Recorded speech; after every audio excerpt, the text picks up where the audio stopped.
তিন দফার যুদ্ধবিরতি চুক্তি চূড়ান্ত করতে ইসরায়েলের প্রধানমন্ত্রীকে চাপ দিয়েছেন মার্কিন প্রেসিডেন্ট জো বাইডেন। তবে গণহত্যার অপরাধে নেতানিয়াহুকে গ্রেপ্তার করা উচিত বলে মনে করে ফিলিস্তিনের স্বাধীনতাকামী সশস্ত্র গোষ্ঠী হামাস।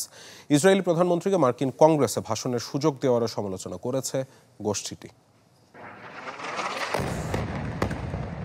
গাজা জুড়ে তাণ্ডব চালাচ্ছে ইসরায়েলি ফাইটার জেট। এতে নতুন করে প্রাণ গেছে অনেকের। খান ইউনিসে আহতদের বহনকারী অ্যাম্বুলেন্স লক্ষ্য করেও চালানো হয়েছে হামলা। অঞ্চলটিতে পাল্টা প্রতিরোধ গড়ে তুলেছে হামাসও। শক্তিশালী বিস্ফোরক ব্যবহার করে গুড়িয়ে দেওয়া হয়েছে একটি ইসরায়েলি ট্যাঙ্ক।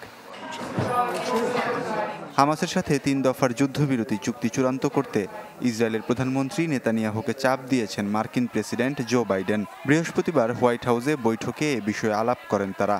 একই দিনে মার্কিন ভাইস প্রেসিডেন্ট ও ডেমোক্র্যাট প্রার্থী কমলা হ্যারিসের সাথে বৈঠকেও গুরুত্ব পায় গাজা যুদ্ধবিরতি ইস্যু। এ সময় উপত্যকাটির মানবিক পরিস্থিতি নিয়ে উদ্বেগ জানান কমলা।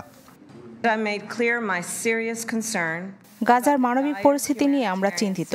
খাবার আর সুপেয় পানির অভাবে আছে প্রায় ২০ লাখ মানুষ। বাস্তুচ্যুত অবস্থায় দিন পার করছে উপত্যকার ফিলিস্তিনিরা। এমন অবস্থায় দ্রুত যুদ্ধবিরতির বিকল্প নেই। এদিকে যুদ্ধবিরতির আহ্বান জানিয়ে বিবৃতি দিয়েছে অস্ট্রেলিয়া, কানাডা ও নিউজিল্যান্ড সরকার।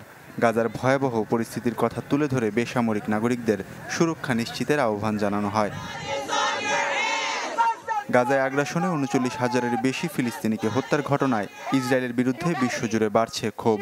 উঠেছে গণহত্যার অভিযোগ, যার প্রেক্ষিতে ইসরায়েলি প্রধানমন্ত্রীকে গ্রেপ্তার করা উচিত বলে মন্তব্য করেছে ফিলিস্তিনের স্বাধীনতাকামী সশস্ত্র গোষ্ঠী হামাস। নেতানিয়াহুকে মার্কিন কংগ্রেসে ভাষণের সুযোগ দেওয়ারও সমালোচনা করেছে গোষ্ঠীটি। ওয়ালিউল্লাহ ফারুক, চ্যানেল 24।